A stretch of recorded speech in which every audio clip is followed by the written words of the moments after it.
只蝴蝶掀起狂风暴雨，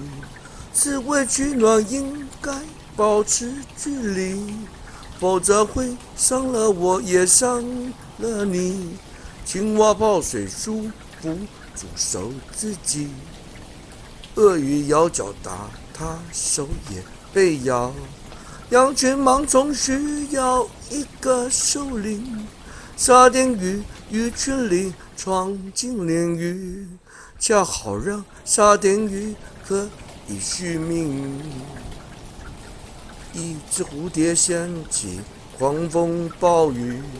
刺猬取暖应该保持距离，否则会伤了我也伤了你。青蛙泡水舒服煮熟自己，鳄鱼咬脚打它手也被咬，